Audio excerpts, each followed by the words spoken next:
আলাউদ্দিনৰ চাকি পালে নেকি নগাঁৱৰ সাংসদ প্ৰদ্যুৎ বৰদলৈ।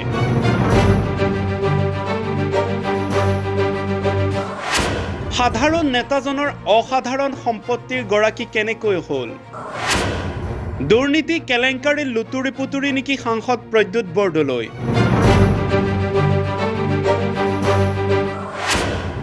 কংগ্ৰেছ নেতাৰ সম্পত্তিৰ তালিকায় চকু মেল খুৱাইছে ৰাইজৰ।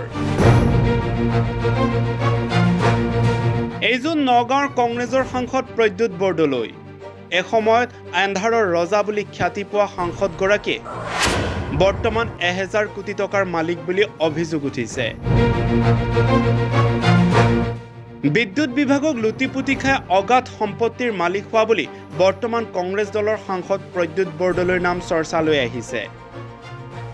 মাত্ৰ 15 বছৰৰ ভিতৰতে বহু কেইটাৰ কোম্পানীৰো মালিক হৈ পৰিছে সাংসদগৰাকী। কেৱল সিমানেই নহয়, টিপামৰ এখন পাহাৰত বিশাল ৰিজৰ্ট গঢ়িছে সাংসদ বৰদলৈয়ে। গুৱাহাটী গীতানগৰৰ মাজমজিয়াত পাহাৰ দখল কৰি সাজিছে বিশাল অট্টালিকা। এসময়ৰ বিদ্যুৎ বিভাগৰ মন্ত্ৰী প্ৰদ্যুৎ বৰদলৈৰ নাম এতিয়া চৰ্চালৈ আহিছে। চৰ্চা লাভ কৰিছে দুৰ্নীতি কেলেংকাৰীত জড়িত থকা বুলি।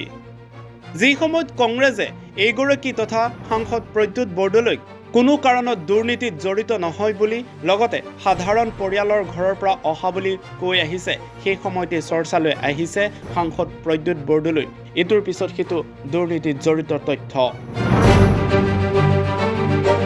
পিছে এই তথ্য কিমান দূৰ সঁচা এয়া আমিও নিশ্চিত নহয়। এইফালে অভিযোগ উঠিছে, মন্ত্ৰী হৈ থাকোঁতে কয়লা চিণ্ডিকেটত নাম সাঙুৰ খাইছিল প্ৰদ্যুৎ বৰদলৈৰ নাম। বিদ্যুৎ বিভাগৰ মন্ত্ৰী হৈ থকাৰ সময়ত কেলেংকাৰী লিপ্ত হোৱাৰো অভিযোগ উঠিছে। অসমীয়া যুৱক যুৱতীৰ পৰা চাকৰি প্ৰদানৰ নামত মাৰ্ঘেৰিটাত ধন সংগ্ৰহৰ অভিযোগ আছে। সাংসদ বৰদলৈৰ পুত্ৰ পত্নীৰ নামত আছে নামী বেনামী বহু কোম্পানী। এতিয়া প্ৰশ্ন উঠিছে, যি সময়ত কংগ্ৰেছৰ সাংসদগৰাকী দুখীয়া পৰিয়ালৰ পৰা অহা তথা সৎ নেতা বুলি উল্লেখ কৰে, সেই সময়তে পোহৰলৈ আহিছে প্ৰদ্যুৎৰ দুৰ্নীতিৰ কেলেংকাৰীৰ তথ্য। পিছে এই সকলোবোৰ অভিযোগক নস্যাৎ কৰিছে সাংসদগৰাকীয়ে। এয়া এক বিজেপিৰ অপপ্ৰচাৰ বুলিহে উল্লেখ কৰিছে। আপুনি পানী হিলৈ কালৈ মাৰিবলৈ চেষ্টা কৰিছে। মই এইটো কথাই ক'ব খুজিছোঁ, 2016 চনৰ পৰা এইখন চৰকাৰ বিজেপি চৰকাৰ, তেওঁলোক আছে, তেওঁলোকৰ চিফ মিনিষ্টাৰ ভিজিলেন্স আছে, তেওঁলোকৰ ইডি আছে, তেওঁলোকৰ ইনকাম টেক্স আছে। যদি কোনোবা যিসকল কংগ্ৰেছত থাকি গ'ল, হিমন্ত বিশ্ব শৰ্মাৰ বিৰুদ্ধে তেতিয়াৰ পাৰ্লিয়ামেণ্টাৰী বোৰ্ডে তেওঁক মহানায়ক হিচাপে চিহ্নিত কৰিছিল যেতিয়া তেওঁ কংগ্ৰেছত আছিলে। কংগ্ৰেছৰ দিনত আমাক সকলোকে কলংকিত কৰি 3টা প্ৰধান কেলেংকাৰী হৈছিলে। শাৰদা কেলেংকাৰী আপুনি ভালকৈ জানে, আপোনালোকৰ অফিচো ৰেইড হৈছিলে, তেতিয়া ইনকাম টেক্সে কৰিছিলে, CBI কৰিছিলে। আপোনালোকৰ স্বত্বাধিকাৰ কলিকতাত নেই ঘণ্টাৰ পিছত ঘণ্টা ধৰি পেলাই তাত জেৰা কৰিছিলে। কিন্তু যেতিয়াই হিমন্ত বিশ্ব শৰ্মা বিজেপি দলত যোগদান কৰিলে, তেওঁ ধোঁৱা তুলসীপাত হৈ পৰিলে।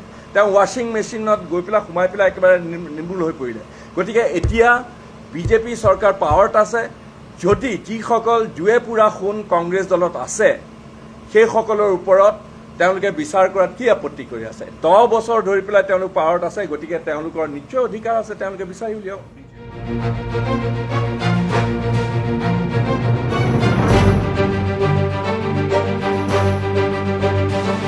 News desk report, reporter any.